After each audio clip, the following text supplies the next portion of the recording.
ছাব্বিশে নির্বাচনের আগে ভোট বয়কটের পোস্টার ধূপগুড়ি ব্লকের উত্তর কাঠুরিয়া এলাকার বেহাল রাস্তা। বছরের পর বছর প্রশাসনকে জানিয়েও হয়নি সুরাহা।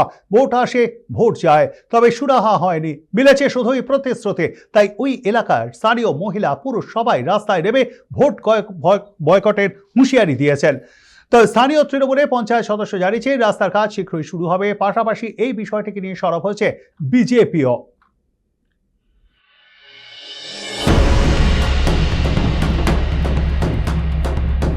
একদিকে তৃণমূল, অন্যদিকে বিজেপি, দুই রাজনৈতিক দল যখন একেবারে দেওয়াল লিখনের মাধ্যমে বঙ্গে ভোটের দামামা বেজে তুলেছেন, ঠিক সেই সময় দাঁড়িয়ে জলপাইগুড়ি জেলার ঝাড়ালতা 1 নং গ্রাম পঞ্চায়েতের উত্তর কাঠুরিয়া এলাকায় পড়ল ভোট বয়কটের ব্যানার।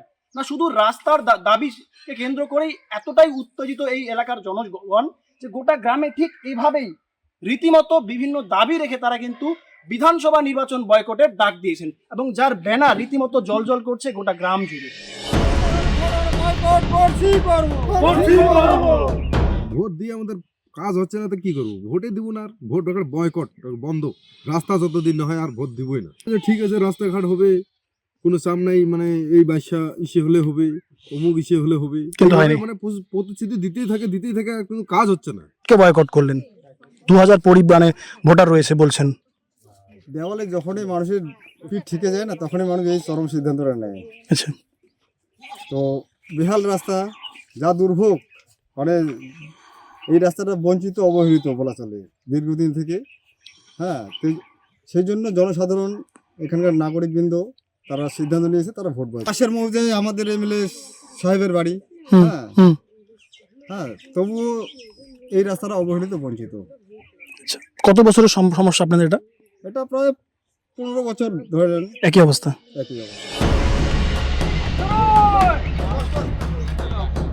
প্লেকার্ড হাতে নিয়ে ভোট বয়কটের সিদ্ধান্ত নিল গোটা গ্রাম। আর সেই ছবি ইতিমধ্যে আমরা দেখাচ্ছি, যে ছবিটা দেখা যাচ্ছে একেবারে 8 থেকে 80 বয়স্ক থেকে মহিলা প্রত্যেকেই কিন্তু ভোট বয়কটের দাবি রেখেছেন, এবং তারা যেমনটা জানাচ্ছেন যে বিগত কয়েক বছর ধরে এ রাজ্যের শাসক দল তথা তৃণমূল কংগ্রেসের নেতৃত্বাধীন যে সমস্ত প্রতিনিধিরা রয়েছেন তারা একাধিকবার তাদেরকে শুধুমাত্র ভোটের আগে প্রতিশ্রুতি দিচ্ছে, কিন্তু বাস্তবায়ন রূপ কিছুই হচ্ছে না।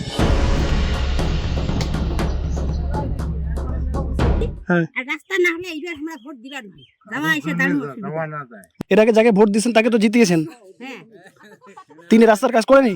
না খবর বলতে এখানকার সাধারণ জনগণের একটা দাবি ছিল, কিন্তু পঞ্চায়েত তখন যা বলেছিলেন যে বর্ষার পরেই কাজ শুরু হবে, না এটা নাকি স্যাংশন করা আছে, জেলা পরিষদ নাকি এদিক দিয়ে ঘুরে গেছে, এবং উনি নাকি বর্ষার মানে কিছুদিনের মধ্যেই শুরু করবেন।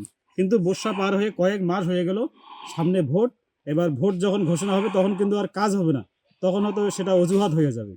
তাই এখানকার জনগণ ক্ষেপে গিয়েছে, তারা আবার আন্দোলনে নামছে। এই রাস্তাটা করার জন্য অনুরোধ করা হয়েছিল ওনাকে, ওনার বাড়িতে যাওয়া হয়েছিল। এবার উনি রাস্তার কাজ না করে কি করলেন, যে কয়েকটা সোলার বাতি দিয়ে, যেখানে যেটার প্রয়োজনই নেই, আমাদের গ্রামে সোলার লাইটের কোনো প্রয়োজন নেই, মেন প্রয়োজন হচ্ছে রাস্তাটা, কিন্তু রাস্তায় না করে উনি সোলার করলেন যাতে ওটাতে কিছু কাটমানি পাওয়া যায়। তাদের সংশ্লিষ্ট এলাকার যিনি পঞ্চায়েত সদস্য রয়েছেন তিনি একেবারে সাফাই গিয়ে দিলেন যে এই যে রাস্তা, সেই রাস্তা ইতিমধ্যেই কিন্তু এই রাস্তার কাজ শুরু করার একটা পরিকল্পনা তাদের কাছে রয়েছে, এবং পুরো কাগজপত্র কিন্তু ঠিকঠাক রয়েছে।